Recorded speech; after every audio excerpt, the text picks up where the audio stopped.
It says I'm live. I look live. 57 people already here.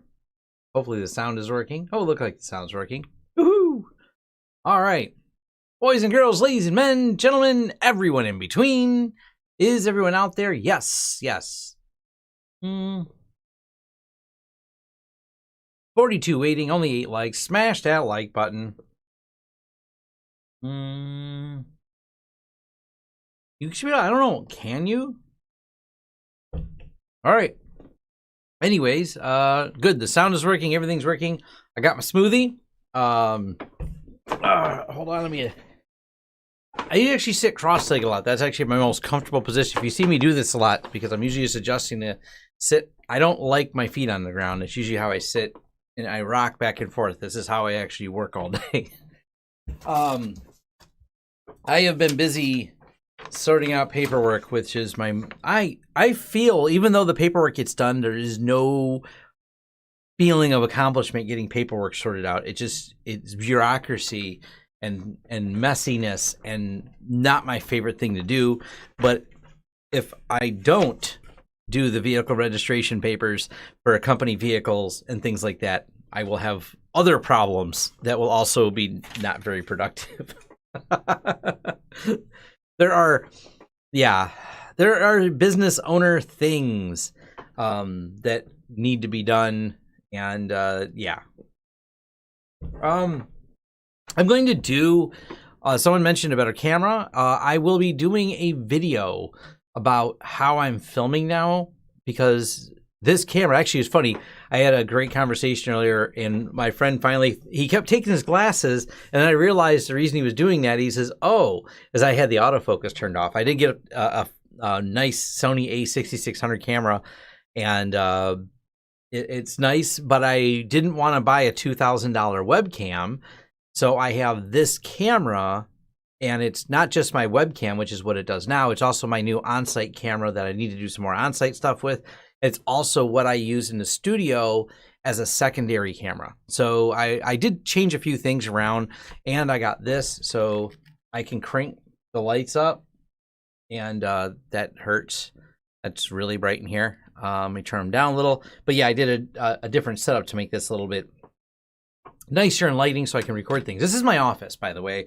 If you want to know a little more about my whole office and building looks like, watch the video I posted yesterday that says Office Tour December 2020. $2K for a webcam. No, $2K for a really nice high-end Sony 4K camera that Tom uses as a webcam. So when I said $2,000 for a webcam, it's not that it's an overpriced webcam, it's just an overkill for a webcam.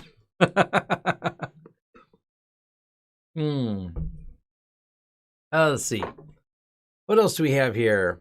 Oh yes, those TPS reports. Portugal and all kinds of places. Oh, by the way, I can also do this with the camera. Because it's a regular, a detachable lens type camera, I can do stuff like that with it. I actually got to buy some better lenses for it. That's not my to-do list. All my other stuff was Canon. I've been a Canon shooter for a very long time. And so this is Sony, and I don't have all the right matching lenses for it. So there's that. All right, let me put this camera full. I got to make sure I close a few things because I had too many things open. Is that closing? Close. All right. That should sort all of that out. I just make sure I don't have anything personal. Too many things, too many windows. There we go. All right. Rackstuds, though, we will be talking about those in a second. But before we do that, we usually start off with hot sauce, and I didn't. But I'm pulling up a few things to make sure there's nothing in here that's personal. Let's see, what do we got here? That's not something I can... All right. Photo. Where's it at? Where is it at?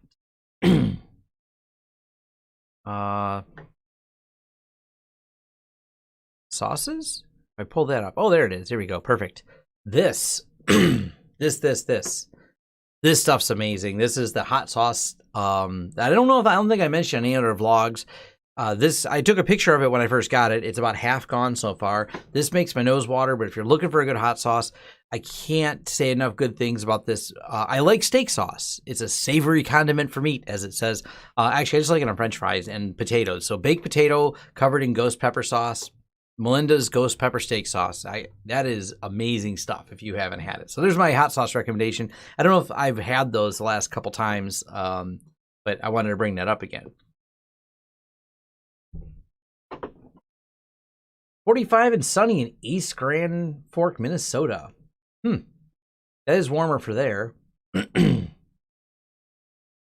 What else do we have? New Mexico? Wow, we got people from all over the place. France. That's some far away stuff.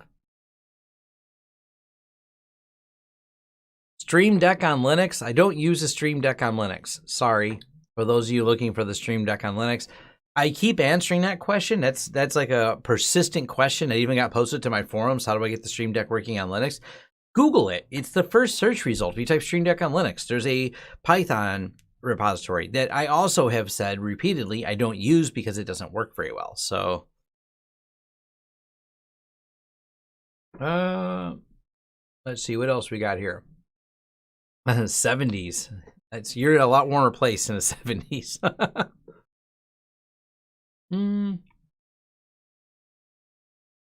Make your own sauce. We'll go with that. That's fun. I definitely make a sauce occasionally. Greece. That's nice and far away. All right. Let's go ahead and turn off my phone. I realize it's making noises. Don't want to disturb people. Back to the Rackstuds. I forgot to grab them, but obviously that I did the rack video and then I did the Rackstud test. Now, there is some debate about that, and we can discuss this a little bit. One of the things that I'm aware of, and I said this in the video, and some people said you're testing the stresses wrong and et cetera, which I expected. I knew you're never as wrong as when you're wrong on the internet, or YouTube commenters who remind me that YouTube really needs to add a feature called watch the video before you can comment. That would be great. But yes, I realized I wasn't measuring the exact shear force as in a 4-post mounted rack on there. That may or may not be something may or may not be something that I do a follow-up video for. I don't know, but we'd have to do a shear test over time, because someone pointed out, and I think this is a very fair answer, that with the Rackstuds, it takes time. Like someone said, it fell after setting for X amount of time. And I think that is a valid test to say, not only does the Rackstud hold up, but do they hold up over time? I don't know. That's a different type of test, and maybe we just got to figure out a place I can set those where I don't mind if it falls, but the downside is I don't know when or if it'll fall. So I guess we'll have to stack a bunch of weights on there, but then those weights are actually something Steve uses, or his personal weights that he brought in. So do we buy some weights to sit on there and just see how it holds up? I don't know. It might be an experiment we play around with a little bit. So that's my kind of follow-up for the Rackstuds. But the Rackstud company themselves, they seem to be interested in the video. They seem to feel inspired because they said they're going to do some more testing themselves. And I said, cool. I mean, obviously manufacturing testing, provided they do it scientifically, is good. We always prefer third party, someone like me, to just grab them and test them, because I want to know if they work. I'm not trying to sell a product at all. You buy them or you don't buy them is not like the end of the world to me. I just want to do a video about them because I want to know if they work. I like them. I hope they work. They seem to hold up pretty well. I'm actually impressed with how much weight we did put on them. So yeah, that's the Rackstuds. Let's see here. Following up on the comments, this smoothie just got here, and it was going to get earlier, and I didn't. I was actually not planning to have a smoothie, but I'm hungry. And my voice was hoarse because I've been talking a lot today. I will give you a hint, though, of something. This shirt, I'm probably going to get some more of them. I had a good conversation with them today. So we're going to work on the concept of doing some videos with the folks over at 45 Drives. So that's a little bit of news that you're learning here first. I haven't talked about this publicly yet, as I only had the conversation today. But I'm looking forward to working with them and discussing storage and enterprise level storage and storinators and things like that. So I'm looking for forming a working relationship with them. They do some really neat stuff. So I'll be interviewing them and talking to people there and engineers and bringing you some really cool enterprise storage information with the folks over at 45 Drives. I'm looking forward to it. We're in the very beginning. All I did was talk to them today, but we're both excited. I like their content. They actually have a lot of content out there, and I want to bring some awareness because they have some really deep dives into things like Ceph and Gluster and some of your large enterprise file systems and object storage systems. Now, on another puzzle, the comments have stopped, and I don't know why. Let me refresh the page. I have a feeling you're commenting, but I'm not seeing it. That's how YouTube does sometimes. Hey, look at that.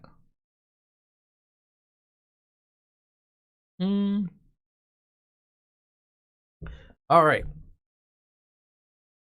Let's see. Yeah, no comments, just no one talking. Nah, the thing gets stuck.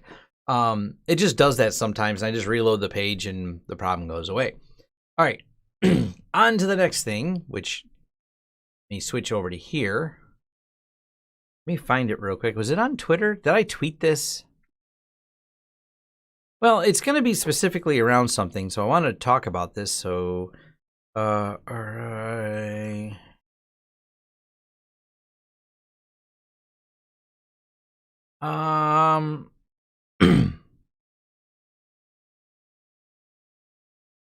This one right here. That's a crappy site. Hold on. Let me find a good site. I can show you what I'm doing now that I'm pulling sites up. Switch over back to here. I gotta move my head over actually. Move me over here. Here we go. There we go. This is one of those things I want to touch on again. I don't remember if I touched on this, but this is one of the, I had a couple security things that I didn't get a chance to make a video on. And let me know, because you're my audience, let me know if I should do more video on this topic. One is this one here. The global impact of the Fortinet 50,000 VPN leak posted online. And one of the problems is with the Fortinet VPN system is the amount, they're a popular company, so I know there's more targeting. But the other side of this, my understanding of all this Fortinet system is they can't be updated without having an active contract. So that creates another barrier. As if updates already aren't a challenge, I was confused a little and I didn't have clarification. I need to talk to some Fortinet people, see if they can even be updated out of there. But it also goes to the bigger problem of it's not the VPN technology that gets attacked most of the time. It's each company's implementation of it. And the more they vary from the standards of implementation, so instead of just using a standard VPN, we're going to use like WireGuard is going to be a really hot topic with all the people moving towards WireGuard. And it's great. I'm excited, except the problem you're going to have is each company is going to have their own way, their own secret sauce and ingredients that they sprinkle in there and sprinkle in some insecurity. And I have a feeling this is where we're going to have like this big problem of a next wave of some of these issues. And I'm trying to figure out a way to make that into a kind of a more articulate and interesting video. But I want people to be kind of vigilant of that concept and making sure that's a thing that they take time to think about is the way these companies implement them. So it's WireGuard is great and everyone's excited about it, but we're going to have to be careful and see how it's implemented.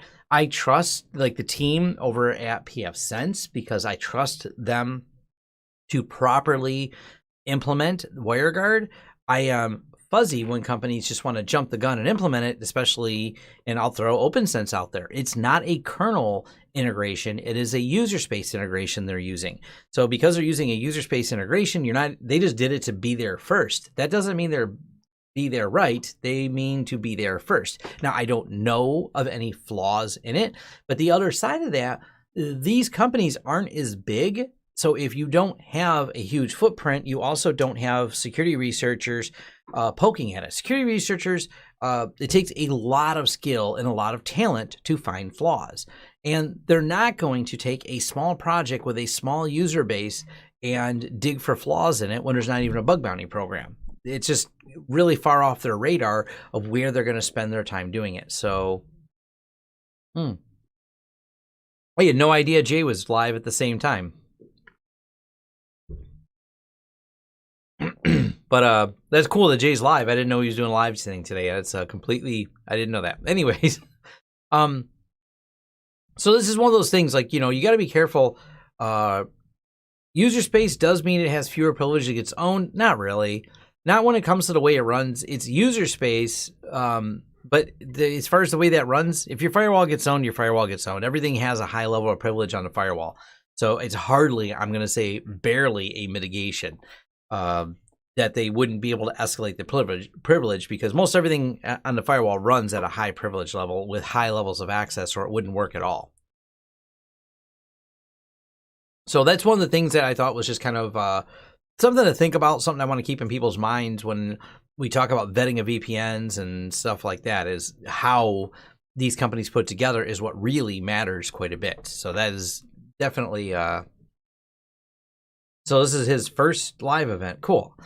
You know, I should have asked Jay about that. So anyways, I did tweet something else though. And this is a bigger topic that I want to dive into. And it was this. Well, one, Let's Encrypt. This is awesome. I may do a video on Let's Encrypt. I reached out to someone at Let's Encrypt about doing a video because I know people that work there. So I may do a video on Let's Encrypt and dive into the project. But where was the other one? This is kind of related. This is the bigger one.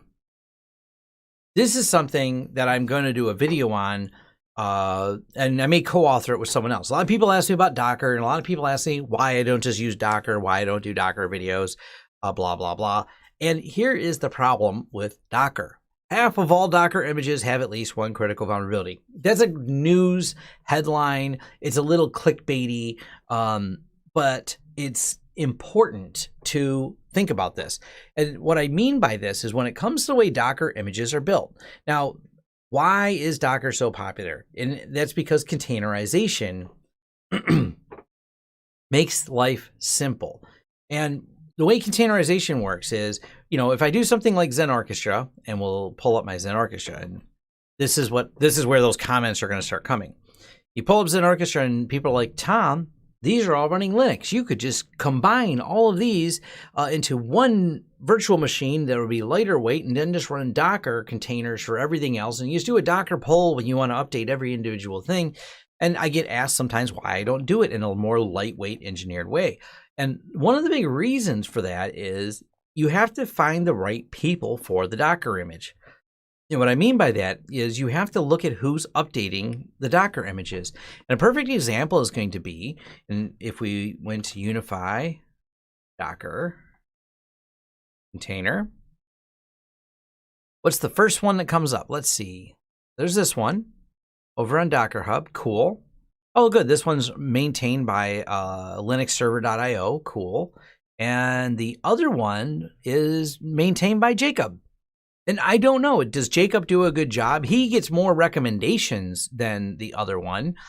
And this is where Docker can be a little bit confusing to people. So do we pull Jacob, and does the Docker that Jacob makes, is his put together properly and securely? What if Jacob missed something? Do you know? And this is a real thing that people aren't thinking about. And we're starting to see more attacks on the images because they're not maintained, and people go, oh, I did Docker pull and I have the latest one, right? Did you have the latest thing that Jacob did? This is referred to as a supply chain attack, and you putting a whole trust level in whoever was maintaining a supply chain. And this has been a problem in the Python NPMs and some of the other that did I click on that one at all? Yeah. Malicious NPM packages caught in installing remote access Trojans. This one's active. This is actually in JavaScript and Node. And this is another problem where you see supply chain attack. You're trusting the repositories, and sometimes we find weak links in these repositories. Now, the good news is, in the big picture, there's a lot more auditing and a lot more people digging into the supply chain of repositories because more and more large companies are relying on these. But with the Docker, this goes another abstracted layer because so many people, and this might even include some commercial companies, they build things on Docker images so they don't have to think about it. They don't actually write the Docker image. They just find a repository that looks like Jacob maintains this. So they'll just pull Jacob's repository and bake it in somewhere. And this is how some type of NAS devices will just go out and pull Docker images to install UniFi. But whose Docker image are they pulling? Are they taking the time to make sure that this person's doing it correctly? And this is something that's starting to bother me a little bit more because I feel as though this is where a lot of home users, which don't make the news but definitely get pwned, are going to get pwned more and more because you have this challenge of they're going, oh, I went to GitHub or I went to some instruction I found on Reddit. And by the way, Reddit has a ton of instructions on how to set up this particular one. It gets referenced a lot when people are asking how to set up Docker on Docker containers for UniFi. And what if that person changes their mind and becomes a malicious actor or loses control of his account and pushes a remote access Trojan? Now you have a whole nother problem of, oh, I've been maintaining this and I just trusted this person to do this. And it's a containerization problem. And it depends on who updates them. So if you know the maintainer, and I'll bring up like Bitwarden. I use Bitwarden. I use it as a Docker. Docker does simplify the installation of it. Bitwarden themselves maintain that Docker image. Therefore, I trust that Bitwarden is doing it properly and in a way that should be perfectly fine and trusted because it is backed by them. So I know the chain, my supply chain, where all that data comes from. Therefore, I'm comfortable pulling Docker images. I'm less comfortable with, I see more and more people coming up with and answers and write-ups on different websites and tutorials that are like, just pull this Docker image and, next yes your way into having it work, which is not going to, one, teach people about technology or make people think cohesively about security for it. And I just feel as though there's might be a lot of issues that come down the pipe from this. We're seeing more and more supply chain attacks, which leads me to believe in a year from now, this might be a bigger problem, especially with people starting to, it basically call it out. Some of these malicious Docker images or even Docker images that are built in with flaws or cryptocurrency or backdoors in them could be a real issue that comes up. You can have vulnerability in an RPM used by many images, but not directly accessible. That's a different type of issue as well. The other thing too, an example, why I called that headline a little bit more of a clickbait. Vulnerability as a Docker, you can have, for example, a SQL database. And let me show you. Let's log into Bitwarden and talk about this. So let's go here. And we will drag this over and go over into Bitwarden. So when you go into Docker, nope, Bitwarden. And you look at everything that's running inside of here. Make it a little bigger. But if you have each piece of these running, but they're not all exposed because they're all internally talking to each other, that vulnerability becomes very, very difficult to exploit. So you could say I have a vulnerable version, and this is why it's more clickbait. So yeah, I know if they didn't run the latest version of one of the components that build Bitwarden, the challenge would be, could someone access that? Well, to gain that lateral movement they need to be on the same network, they need to be on the same machine the Docker's in. And because I run all of these in their own virtual machine with all of these Docker images inside of one virtual machine, that makes lateral movement very difficult because the only thing exposed on this virtual machine is port 443, because that's all it needs to handle. All the traffic actually works over 443 for Bitwarden. So you put a certificate on there, it's handled over 443. There's no lateral movement to these internal devices. For example, Bitwarden MySQL. So if they were using a older version with a flaw in it, they can't do direct SQL injection because they can't get to it for SQL injection. So this does add some layer of protection from an outdated version and things like that.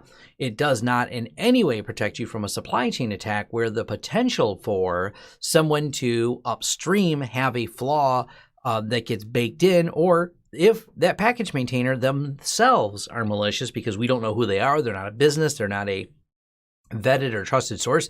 There's someone whose hobby was maintaining a Docker image that they wanted to share with the world, and then they decide not to, or they sell access to it. Matter of fact, maybe that's even a model that state agencies or large, well-funded crime organizations could do, is build really helpful Docker images and get them out there in the market, and then flip them and pwn them as they want. And do you know actively who that person is maintaining it? It's crazy. It sounds crazy. I don't really think it's tinfoil hat though. Because we've seen these supply chain attacks. I just feel as though this is going to be kind of an evolution of a lot of those.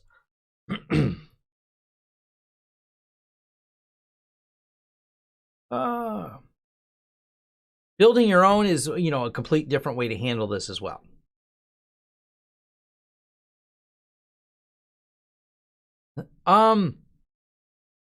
Official ones that rely on Docker is going to be, I'll use Discourse as an example.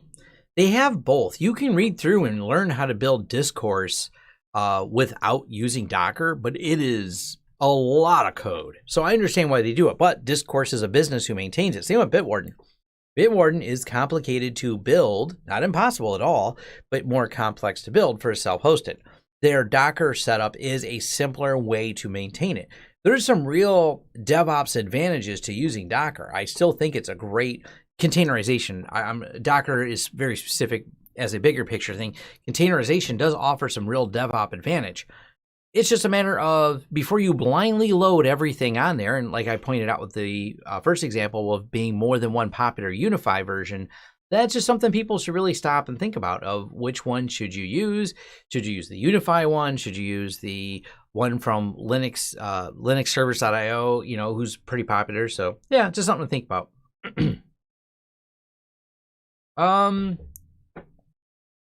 Let's see. Microsoft SQL Server comes with built-in vulnerabilities, I guess. I don't know.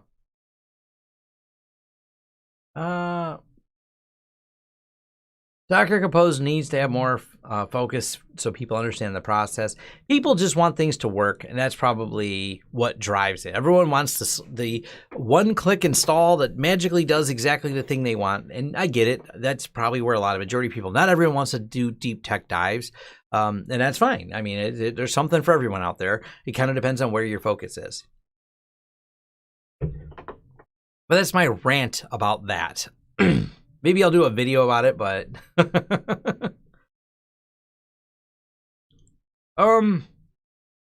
supposed to be safer. It comes down to who maintains it. This is something we learned, with SSL was an example, when we had those poodle attacks and all the different flaws they started finding in SSL. One of the problems was we realized some of these packages were maintained by very, very few people. They were not very well funded, so to speak. They were hobbyists, and we built the internet on some of their tools. So there's been some interesting, yeah. Oh, and Network Chuck would say, you need to learn Docker safely and sign up for a class on learning Docker safely. Do I want a glass of water? I should probably have a glass of water. I see Kyle saying that, so it's probably not a terrible idea. I keep drinking this, and it keeps leaving my throat a little bit gnarly.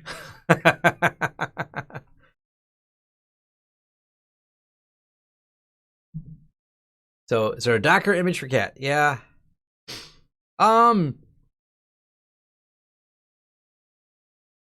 Let's Encrypt video. Were you thinking of making one? Yes. I thought about doing some talks about Let's Encrypt in general, to talk about what it is.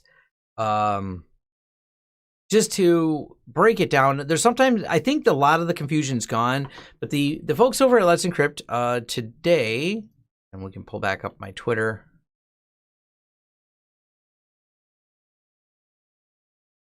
Somewhere. I tweet too many things sometimes. Oh, thank you very much. All right. let's see here. This right here. Looking back on these 5 years, there's a lot we are proud of. A nonprofit certificate authority with 90-day cert lifetimes, totally reliant on donations. 5 years later, helping secure over 230 million domains. And I am friends with their some of their engineering. One of the people who's involved in the engineering of the entirety of Let's Encrypt.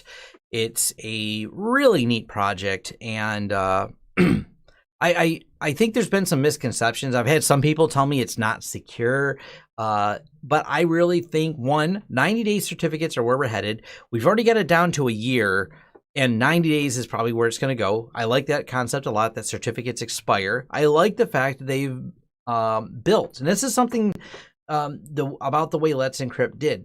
They are a proof of concept. They built tooling that other people can use. Let's Encrypt is the full package where the tooling, because they're the ones writing it, works to automate their encryption certificates. To go a step further, though, that tooling can be used by other places to do the same thing. So that's a really cool feature about the way Let's Encrypt works, is the fact that they can have both. So you have Let's Encrypt, and you have that combined with an automation tool that's throwing it out there to the world. It's an open source. The Acme system is open for being able to deploy certificates. And more places are going, hey, this is a good idea. Let's do some integration with certificates. So I love that it's built in all over the place. And it's a solid way to have properly signed certificates. And especially for a lot of the home lab people, it's amazing, because you went from, oh, I don't want to buy a cert from some company just to do my home lab stuff, but now you don't have to. Now you can get a wildcard cert, throw it in an HA proxy or whatever, any reverse proxy of your happiness, and away you go. You can now have all the certs set up. Let's Encrypt on XCPNG. I am using a Let's Encrypt cert on XCPNG. So my certificate is from Let's Encrypt. The way I did this, though, is with reverse proxy. It doesn't have anything native built in. You could, I mean, all you have to do is write something within, like you would set this up on port 80 instead of reverse proxy for 443. I don't feel like doing that, and most of the time this shouldn't be publicly exposed, so don't. But you'll also find out that this isn't publicly exposed. This is private IP, so even though I've got a proper cert on here, that's not a publicly exposed. So yeah, it's not likely they're going to build it in.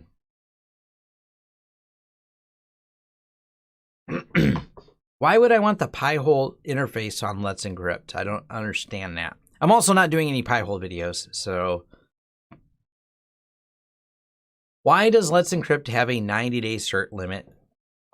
So the reason they did 90 days is probably somewhere in their documentation, but they wanted a renewal process so certificates didn't last forever. This made sure the server was, because it's automated, 90 days is plenty of time, and having an automated process was the whole point. So it actually could have been 30 days, but 90 days is enough time that at the 80-day mark, you kick off the renewal, and this automatically renews cert. Now, the way this meant certs for websites, if the website went out of business, if the website closed, those certs would end up being invalidated and go away.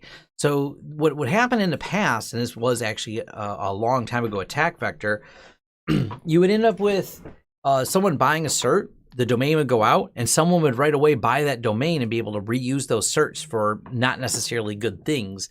So because of that, they wanted it to break and go away and have to be set back up again. That was some of the concepts on there, and it's just a nice setup, being able to have an automation, because I always hated, I've been installing certs for a long time, and it was always just a tedious and aggravating process. And if you only did it every couple of years, you had to make sure you took notes, because it was just an aggravation to do. You're like, oh yeah, how do I do this thing I only do every 2 years? Oh crap, I forgot. And how many companies have, forgot a certificate and expired and caused a problem? Now, DNS Auth, I love that feature as well. DNS Auth and wildcard is great. I mean, if you notice, I have a wildcard cert. So we get a wildcard cert issued. I have a video on this.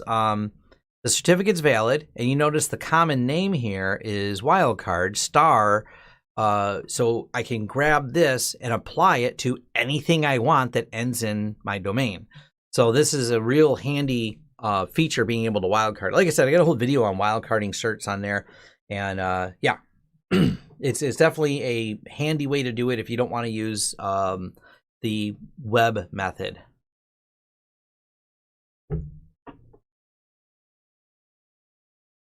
The vendors are forced now to 1 year. For those of you that don't know, the certificate renewals are now forced down to 1 year. So that's a thing now.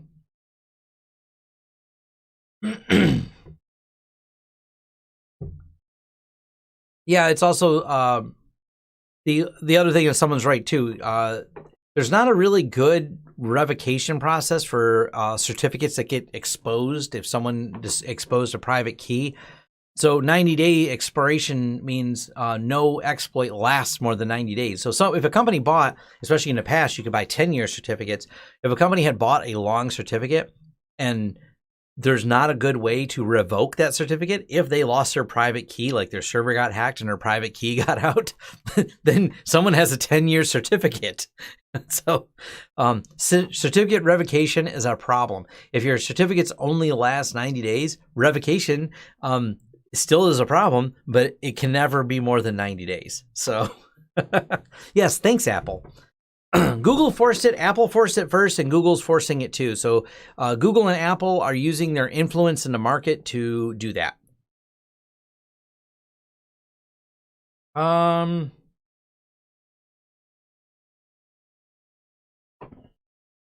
Yeah, I mean, there's nothing wrong with wildcard certs. If you're doing a handful of internally hosted things, wildcard certificates make your life easier. From, Bitwarden, someone says, how do you run Bitwarden internally without publicly exposing it? You set up a reverse proxy and use a wildcard cert, and it works fine. So you can do that. Yeah, technically there is a certificate revocation process, technically, but I live in the real world where we all know that doesn't work right. Doing pie hole videos will get you kicked off YouTube. So it is dicey, and if you can explain to me and promise my safe passage for doing a video on aforementioned pie project, I don't even like saying it because I will probably get this video demonetized, and I know more than one YouTuber that had to remove theirs. They got strikes on their account, and it was for doing a video on that. I know one person that got fully demonetized, had to start their channel over to get monetization. So it's Floatplane denied me. I got to follow up with them. I applied and was denied from Floatplane. So they don't tell you why. They gave me some generic answer. So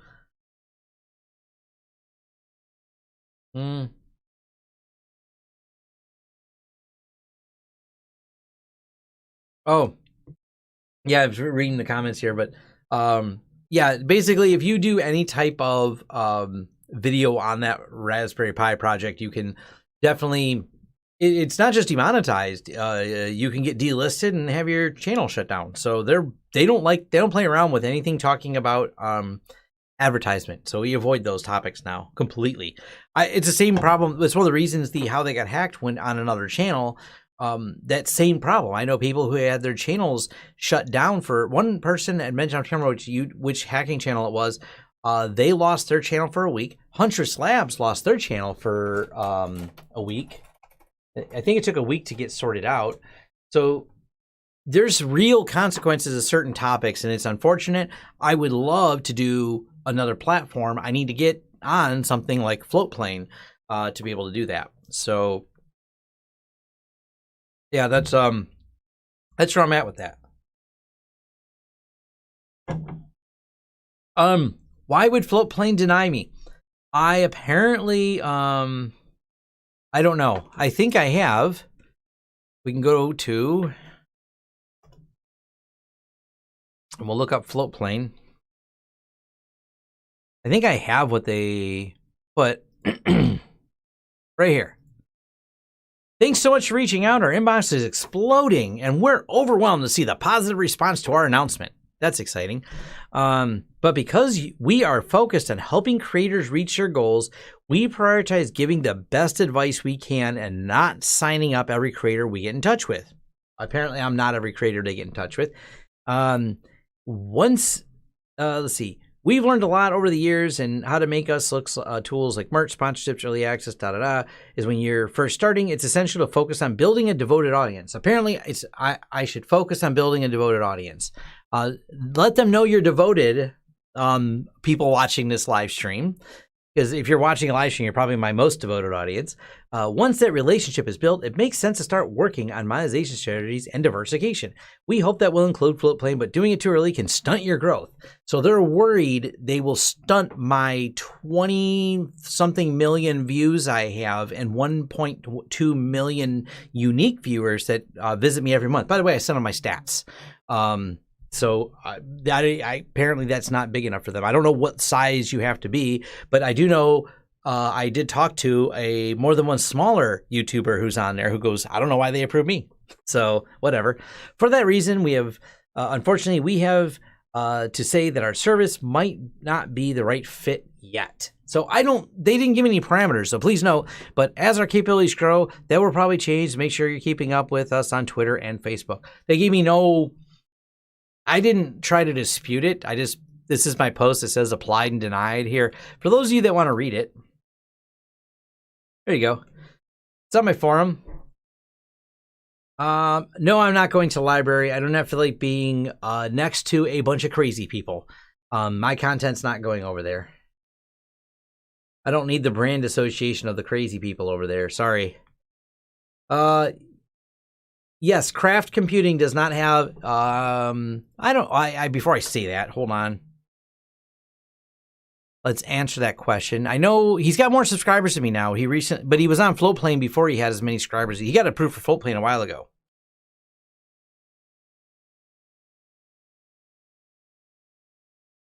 He currently has 174,000 subscribers. He got a mention on Linus. If you can see, his subscribers took off right here. He doesn't have the lifetime views that I have. So he's got 13 million views, and I'm, I don't know.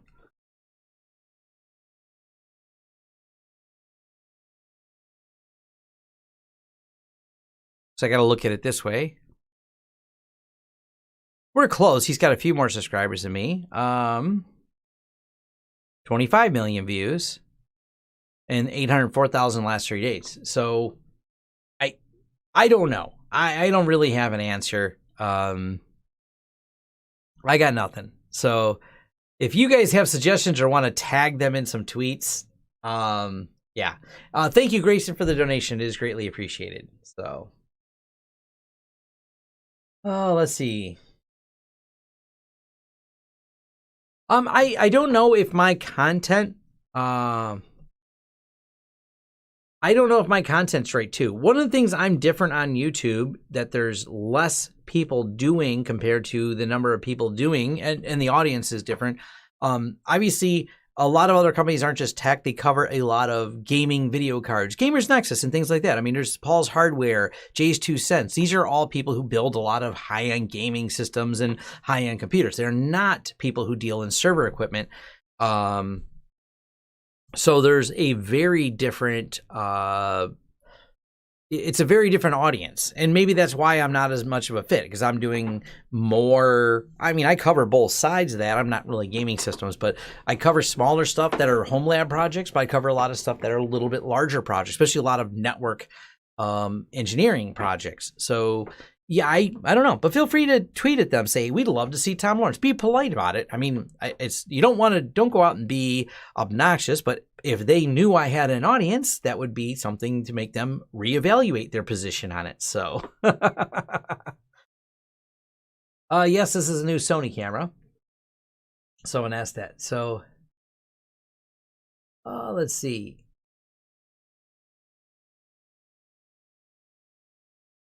Do you have any WireGuard on Untangle? No, I didn't really do any WireGuard Untangle videos. I mentioned that it exists. I didn't do any specific videos on it. Yeah, there's like, and I see people saying, yes, there's flexing gaming gear is just a very lucrative niche. It really is. There's so much money in that market. There's such a big audience for that market. You just get you're gonna get more viewers because people like gaming videos and gaming computer videos. There's a bigger audience. There's a larger number of people involved in that than there are people who want to build racks of server equipment and things like that. It's not that there's not a lot of people that want to do that. I have a lot of views that seem to prove there's a lot of people that like that, but there is a even larger audience that like gaming computers. So yeah, Level 1 Techs are on there too. And Level 1 Techs has a lot of content that overlaps with mine. I love Wendell. Me and Wendell chat on Twitter from time to time. We get along great. I've met him in person a handful of times. Level 1 Techs, I recommended their videos and tweeted them because they have some really solid content. Their forums are great, and they're on Floatplane. But you got to remember, Wendell and Linus personally know each other because Wendell's been in the game for long before YouTube. Wendell's been doing this stuff. And of course, Wendell was, before it was Level 1, Wendell was also part of YouTube in some earlier endeavors that started from day one.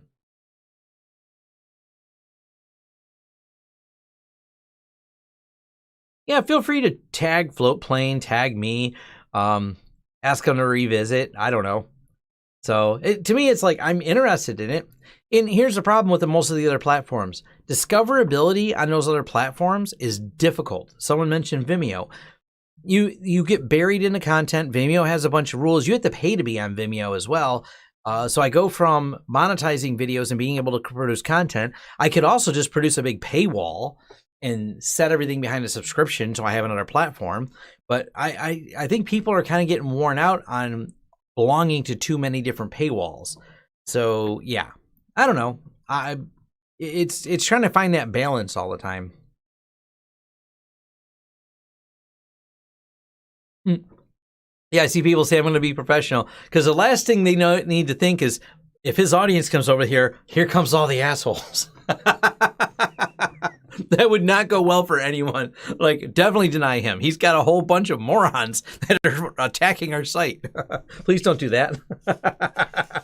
It's amusing to think about, but it's also, yeah. Yeah, I think it's a weird thing about being a creator. It takes a while to kind of prove it. And I laugh because 45 Drives reached out to me, but I had reached out to 45 Drives back when I was a smaller channel. And I was basically not as big, so I hadn't proven myself. Swing that around because I've had this shirt for I think 2 years now. 2 years later, they're like, hey, you get a lot of views on your videos, and I think we should collaborate together. And I'm like, absolutely, I think we should collaborate together. And the challenge that comes from a company, in like Floatplane, I actually very, very much believe Floatplane's statement right here, that our inbox is exploding. Here's something that I get a lot of, and I know there's just a lot of people out there doing this. I've participated in a couple private forums on YouTube, and wow, people who are just starting out, who have no content, they are reaching out to every company going, give me. Can you send me a free insert name of latest video card? Can you send me a free this so I can review it on my channel?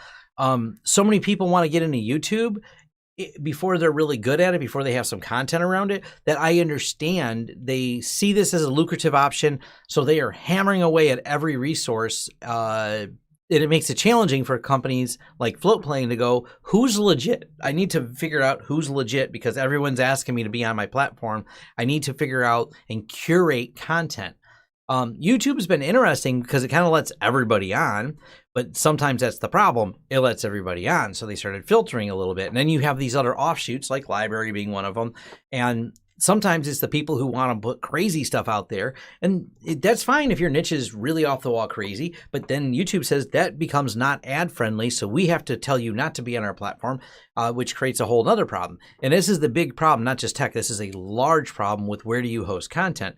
So when you do any type of filtering, you're going, I need to have quality content because that's what keeps people here, not a bunch of crazy. This is why anything I've seen on Library makes me think I don't want to be on Library. Or however you say it, L-I-R-B-R-Y. So I'm trying to keep, it all making sense and put together. So yes. Float plane, at least, I think, is a lateral movement for another place I could put content that I think is well built out, that will last, because Linus is a big juggernaut, so to speak, in the content creation industry. Whether or not you watch his videos a lot, he has a massive following. He does not go as deep as technical, but that's not where his audience is. I don't think I would get 10 million subscribers unless there's really, I mean, how many people are in like Reddit R Home Lab? And that would be my example. Like, do you have Home Lab? There's only 362,000 people, and I know my video was just here the other day in Reddit Home Lab that got hit, and it's one of those things, like, people posted it there because I've seen my videos posted under here. They're posted under Reddit R self-hosted. Matter of fact, I can't remember the last time it was, but there's been some of my videos have been posted here. Here's 100,000 people. So here is a dedicated forum, which is of people that would probably follow a lot of my stuff, and there's still only 100,000, 10,000. This is not the 10 million number that Linus is at, because if you go to some type of, let's see, how many people are here? 4.5 million for the PC building, the PC Master Race building. So 4.5 million people versus 100,000. You're not in the same category. That's, I kind of get it. So those are my thoughts on some of that.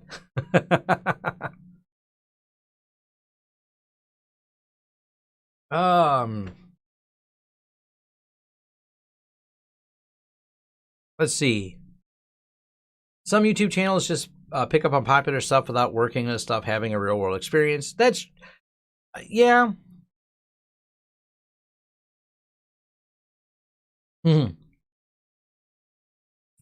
Rename Home Lab, burn my house down. They're not all bad.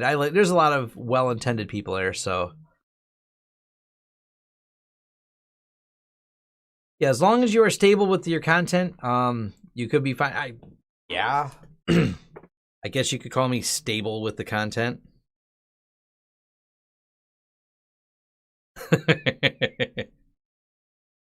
Oh, and Jay from, that's funny that Jay's talking about it too. I'm going to catch up my staff sending internal messages to my phone. Oh, what else did we want to babble on about today? I've been going on for 52 minutes so far. I want to talk about some UniFi stuff. DIY or buy one from eBay? I don't know. That's a crapshoot. DIY is going to be more than eBay. You know what? There should probably be a collection of Cringe Lab from Reddit R Home Lab too. So you're not wrong. So my home lab, let's pull that up. Yes, it's actually mostly done. So I want people to hate on it. So I'll put it on the internet, because that's where people go to hate on things. They should hate on this and this and what else? They'll hate on this. Oh, let me find the other photo I took last night, because someone can hate on this too. I want them to hate the wiring. That'll make...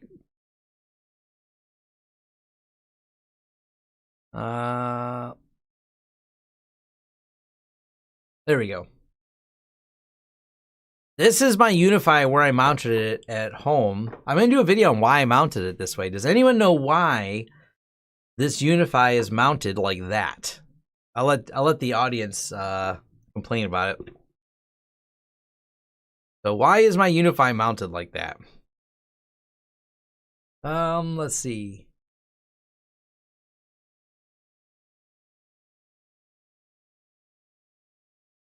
Oh, thank you very much, Chris, for the donation. And yes, I will promptly get some beer on there. So,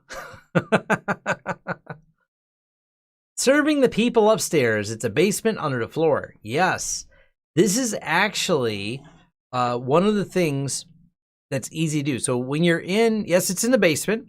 There's best signal direction of the light. Yes, and this is one of those things that I know that someone will complain when I do my home video, but putting these in the essentially between the joists so they face up. That way I didn't have to go and bring the Wi-Fi up. We've done this before. Matter of fact, I was talking to a handful of other installers. They've done this for some historical homes where they had to go underneath. The house had a basement, and they put all the Wi-Fi in here. It reaches, even though it's in the basement here, it reaches all the way in my backyard perfectly fine. That's a UniFi long range.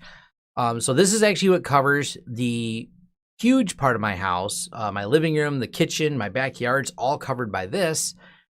This is the rack. And someone complained because I left a gap right here. I did it because I was still putting these down, and because I did this, someone will complain I have these too tight or too loose or something. I don't know, but they're properly in there, not going nowhere.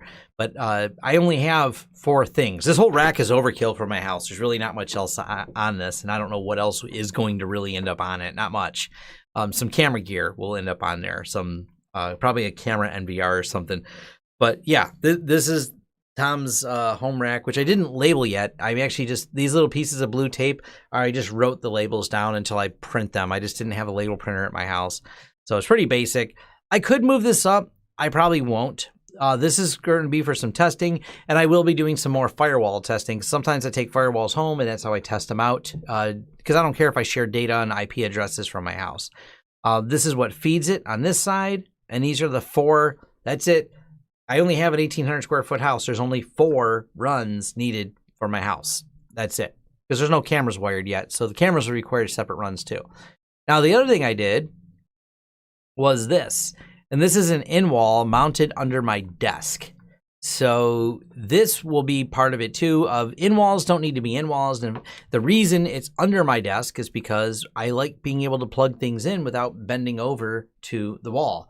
This desk, there is not but a couple feet deep, but I don't feel like crawling under there if I want to plug in a Raspberry Pi to these ports, or my laptop or anything else I set up top here. So I put it right here so it's easily accessible. But this is what covers my front area and my Tesla in the front of the house, or my garage because of where the location is. So I'm going to do how I wired it, how I built this. It's really, really simple how I do things at home.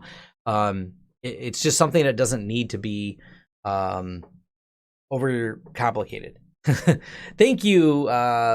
Get a bottle opener for your beer. It says Bakara Masu Tech. I could be saying that. I'm probably saying that wrong. So thank you very much for the donation. What is the black device in the front middle? That is a FreeNAS. I have a FreeNAS Mini at home. Oh, what else do we have? What Aruba? Not UniFi or Cisco? Yeah, I went Aruba. Yeah, the rack is completely overkill. I had it. I wanted it in a rack. It's just the easiest way to do it. I probably could have stuck it on a wall or something, but, you know, whatever. The in-wall AP, yes, I like it. It works great. Yes, Yinling is a good drink. We'll definitely agree with that. Yeah, having a little, so from a reaching standpoint, I can sit at my desk and I can reach it. Like without moving my chair, I can reach over and plug things in. It's that easy. So that's one of the reasons I installed it that way. Okay. Waka Ari Masu is Japanese for I understand. Got it. Awesome.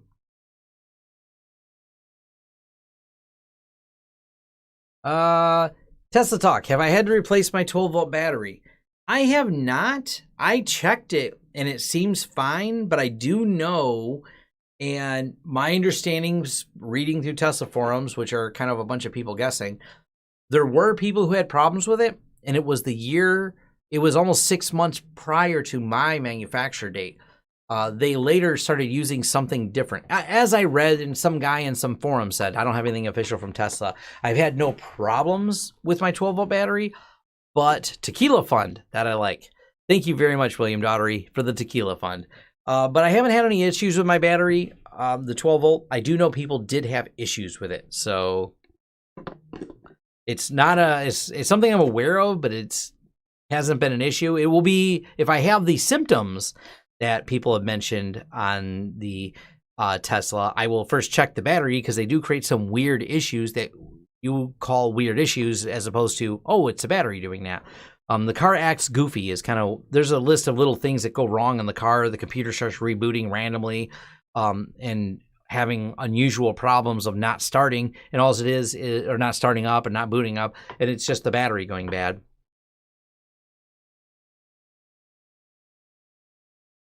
We talking about the Tesla hack? The 5-minute external ECU hack with Tesla. Very clever. Brilliant piece of engineering. Someone with that skill level to do that isn't going to steal a Tesla. It's a neat hack. It's been fixed. There's a software update that fixes it. It's a brilliant piece of engineering. But someone with that skill is probably going to do something else besides try to take a Tesla with it. Throwing it out there. If you have the level of skill needed to do that, one, hats off. That's quite a level of skill. If you can find a Tesla that someone has not done the updates to even, mitigate this, which anyone I know who owns a Tesla, they always keep it up to date. And yeah, so yeah.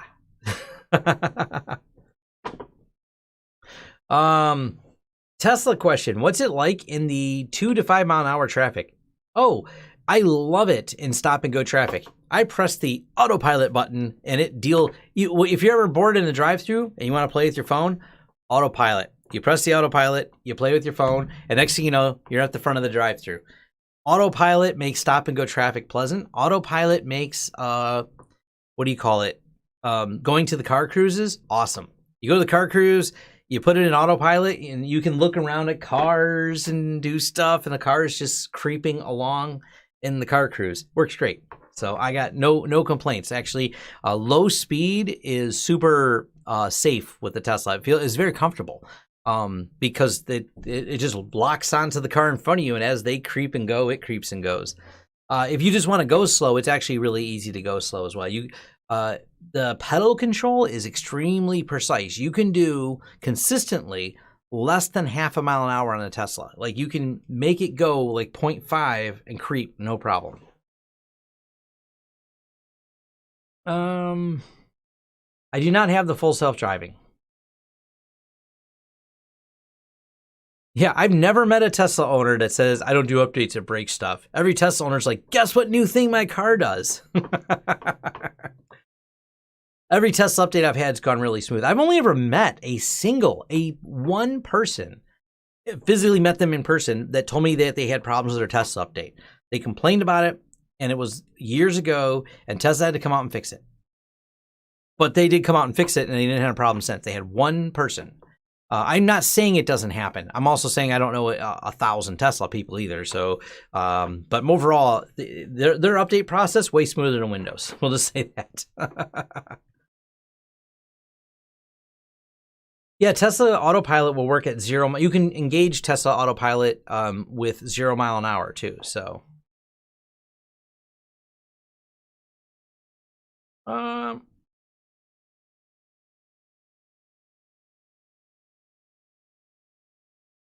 let's see what else. Oh, there's a tweet. There's a tweet for everything, right? Let's find this real quick.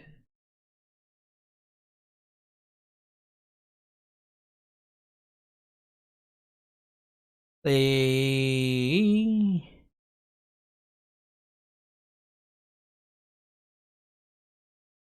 you go. Here's relevant for someone asking about this. What I thought I needed for my cyber career: Security Plus, CISSP, GIAC. What I actually needed: the ability to wake up early and join an overseas meeting about software licensing. If you don't follow Swift on security, they lay it down real for you sometimes. It's a mess, all right? That's all I gotta say. It's just a mess. This is what you reboot things a lot. You're gonna learn CCNA, you're gonna learn deep levels of network engineering, and then you're gonna plug a lot of crap in and figure out why people pulled wires out and reboot things.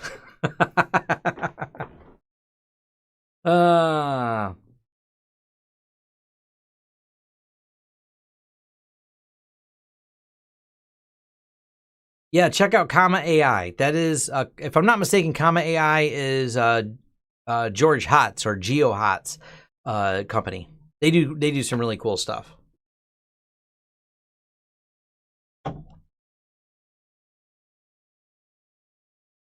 Elon Knight Rider.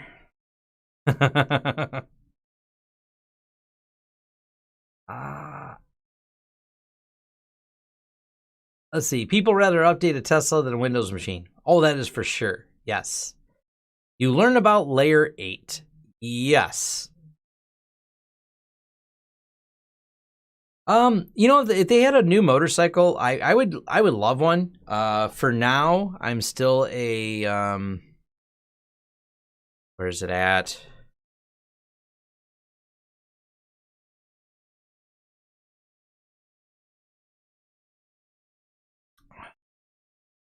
Where did it go? I was just out on a motorcycle the other day. There we go. Yeah, so I was out. It's rainy, wet, and snowy. It's actually melting now, so everything's just mud. If they made a motorcycle, I would probably get it. But for now, I do enjoy my petrol-driven motorcycle because it's also kind of it's you want to go for riding for a while. And most of the motorcycles, when you want to go deep in the woods, there's not a charger deep in the woods, and gas holds a lot of energy. So vehicles, despite being gasoline engines, are notoriously, I think they're only like 18-20% of their energy you release out of the petrol gets turned into mechanical motion. They actually lose 80% in heat. That's why you have radiators and exhaust. It's still amazing how far and deep I can go out in the woods in the middle of nowhere on a petrol vehicle, and they haven't really solved that with some of the electrical vehicles, which have a very high efficiency. It's actually the density of energy that's the problem when it comes to electrical vehicles. We don't have the same density of energy in a battery that you have in gasoline and diesel fuel. Petrol fuels have higher density per ounce than you do with electricity. So that's kind of why that is how it is right now. It's where we're at with things. As we gain more energy density, we'll gain more range on those. Oh, let's see. UniFi updates are one of the best I know. Super smooth and automated. Oh, yeah. This is why I don't do automated, so. Certs can get you experience, get you hired. Experience gets you better jobs. Yes, that's something I'll agree with. I also, one of the things that's really important to think about with the whole certifications is they're almost like Floatplane looks at your subscribers to determine whether or not you're worthy of being admitted.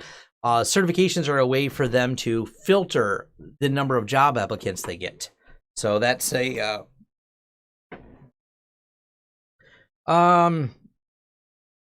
most energy loss due to mechanical friction. That is not true of gasoline and petrol engines. Most energy is lost because there's not a way to capture the heat from the explosion and turn it back into energy. So if you're referring to that aspect of it from the petrol side, it's actually lost just through heat dissipation.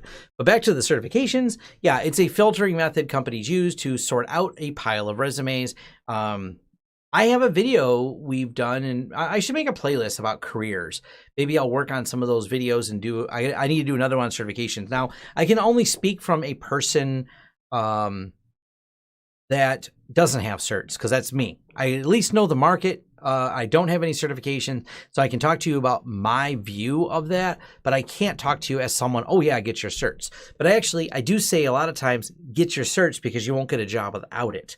The other alternative, and the hacking alternative, someone mentioned Comma AI, and I mentioned GeoHots. One of the things with hackers the thing I always think about with hackers is have skills so strong they can't ignore you. You can't ignore George Hotz. George Hotz is definitely top of the game in hacking and can walk into any job he would like in security. I don't think George Hotz has any certifications. I can look it up. I'm going to probably say he doesn't. So you can be one of those people that are so skilled and prove yourself to be so skilled you don't need certs. and build your own things. Hacking is a section of our industry that does lend to that, but serious jobs do want you to have CISP and some of the other certifications. So, let's see here. Yeah, you saw it on a job, but if HR specifies cert, you're no chance in getting there. If you're really good at social engineering, you'll figure out a way to get around HR. So your skills at getting around HR are important too. If you're old like me and with gray hair and you go, I've been working in tech for 25 years. If I didn't have a business that employed me, I could find work somewhere based on experience. So bash the like button. There's 200 of you and you're not bashing that like button. So segueing into saying that. So yeah. The first internal combustion engine of 1876 had a thermal efficiency of 17% per person in here, JMGCH.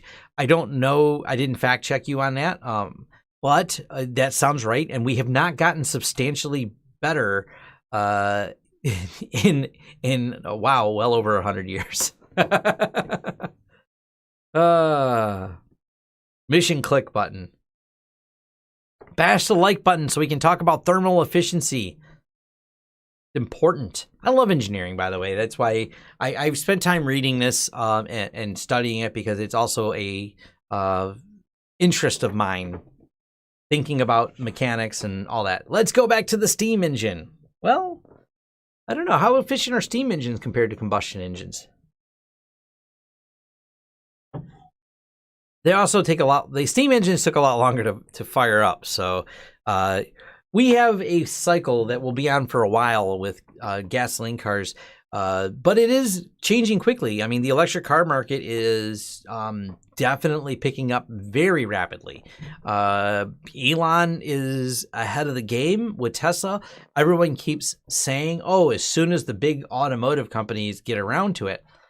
That's actually kind of funny. The big automotive companies have been trying. They're realizing just how hard it is to do what he does. So, yeah, that's a, it's going to be a little while before they catch up. And all of it's a game of follow the leader. Who's the leader? Everyone's going to try and copy them.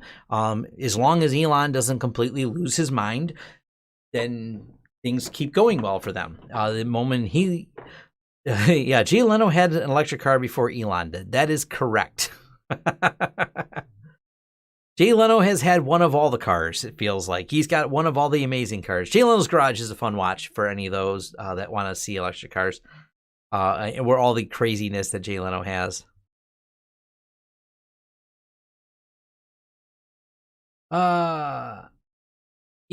I don't know that Elon was ever 100% sane, but then sane people don't put rockets in space either and build cars and everything else. So Elon's definitely an individual who stands out in our timeline.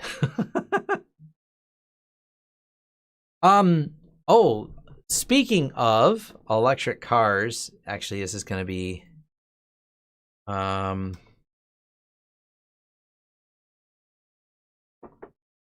we'll find this real quick here. Because why not talk about electric cars?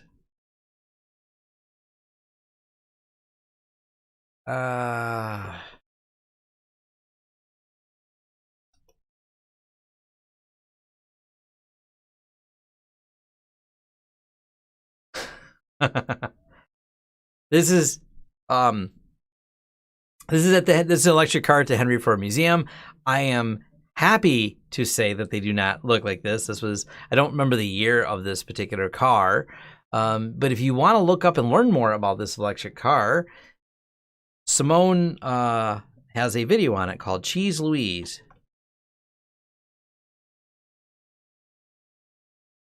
Cheese Louise car. There we go. She has a video on it. She has a Tesla, but she also has that. So, oh, my head's in the way again. So, yes, I bought the most ridiculous car as the title of that video. If you want to learn about this particular car, and yes, wherever that one was, yes, there's one of them in the Henry Ford Museum right here in Dearborn, Michigan. I visited. This is my photo. I took this at the museum. So, yeah, they're kind of novel. Lucid is gonna get run for money. We'll see. They seem promising. But promising and delivering is two different things. Because, Lucid's probably the closest competitor I've seen to Tesla. Fun fact about Lucid, it's filled with Tesla people. I believe they have a handful of Tesla engineers. So, she has a truckla. So, yes, Simone has the truckla too. She's done some cool videos on there. Yeah, I don't know when GM Chevy will get around to it. I don't know. Oh, you know what? Related. I can show these. This was at the Henry Ford Museum as well. There is, if you remember, this was the Chevy EV car. There's not Chevy, General Motors. Yeah, they built this. They built one too. This was, I believe it was called the EV1. I don't think I took a picture of the placard next to it. Oh, yeah, I did. Here we go. Yep, EV1. 1997 EV1. This was the most serious attempt to build an all-purpose electric car since the 1920s. General Motors only built a 1,017 between 96 and 99, leasing them to loyal groups that willingly adjusted to battery power limitations, but there were too few electric enthusiasts to support the large-scale production and ended the cars. So, yeah. The car that could. There's a couple books written about it. Interesting times back then. Interesting times. Actually, I was there for a Star Trek exhibit. That's what these photos are from. I went there visiting for the Star Trek exhibit. And anytime I go, seeing as we brought up steam engines, I love looking at the old steam engines at the Henry Ford. They are absolutely immense to see how big these things were. It's just crazy how big these trains are there. Very, very neat to see. And a lot of people have seen my son. Oh, this is us visiting there again. We go to Henry Ford every now and then. It's a cool place. Cool museum. All right, I went way off topic. Yeah, they found one in a parking garage. That was really cool. I remember that. I remember seeing that. Yeah, Elon's going to Mars. That's where his real plan is. He happens to be making electric cars that are amazing, but his plan is to go to Mars. How big is the Henry Ford Museum? Oh, it's huge. Henry Ford Museum is absolutely a big place. Like, it's... Let's pull it up.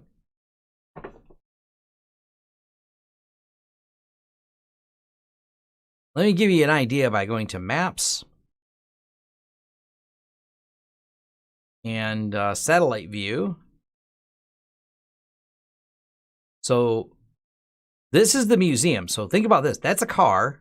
That's how small a car is. That's how big the museum is. It's massive. Then you have, this is the village. Yes, all of this. And the train that you see in the background was there. These are all the different little historic areas that are also part of it. So it's a massive, massive place. And this is actually kind of cool. This is the a turnstile with railroad train cars in it and stuff. It's a pretty big place. It costs a few dollars to go there. And if you go across the street, there is the Ford conference event right here, and there's another tour you can do, which is the I think it's inside this building right here. There's the automotive museum. There's all this. There's a lot to do. If you ever if you're into automotive history, you can certainly spend some time here and learn a lot of the history of all of these things. And it's an absolutely masterful museum, and it's massive. So several acres, yes.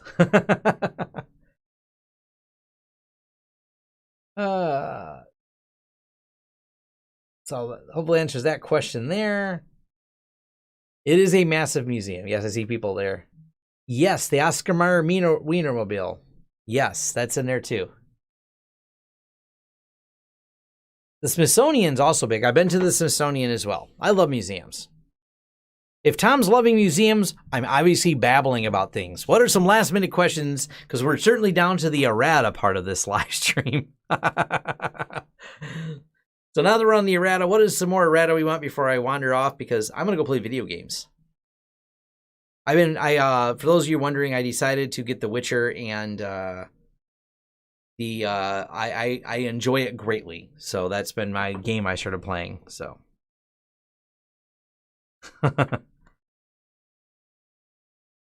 Let's see.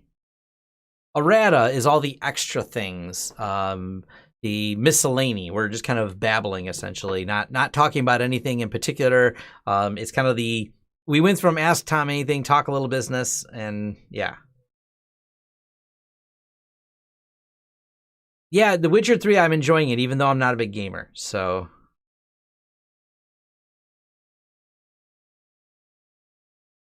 Errata is most of my vlog. It would probably, yeah. So seeing it as seeing as I've not got a lot more else, let me know. Hit the forums, comment over there. Tell the people at Floatplane I should be part of Floatplane. What am I using my 3D printer for? Oh, here's not gonna. I'll share that real quick. Let me find it. What am I using the 3D printer for? Nothing useful. We're printing some things, but here, we'll pull this video up. Contact! This is on Twitter, by the way, too. This is what we're using a 3D printer for. We made a centrifuge out of a hard drive. Because, why not? You know, those are good uses for 3D printers. You want to see me on Floatplane? Let Floatplane know that you want to see me on Floatplane. If Floatplane knew I had an audience, I might be on Floatplane. So tweet them. I don't know. Is that how you do it? You tweet them? I think so. Headphone users. That was loud. Yes. Flying rust, not just spinning rust. Yes.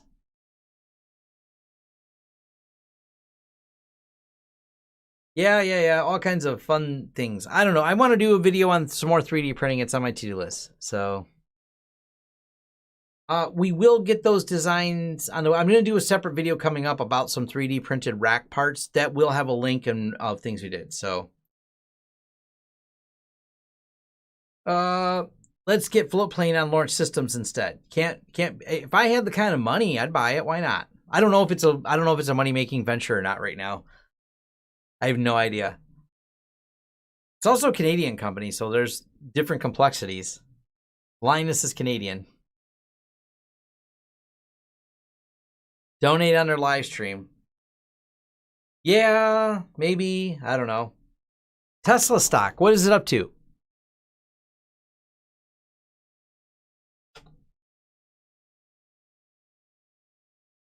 Not bad. Tom's happy with this. This is good. All right. 600 plus? No. 593. Did we hit 600? It might in after hours. You ready to go home and play games? No, I come because I'm not in the stream yet. Oh, my son wanted to join the stream before I stop the stream. Yeah. That's where we're at right now.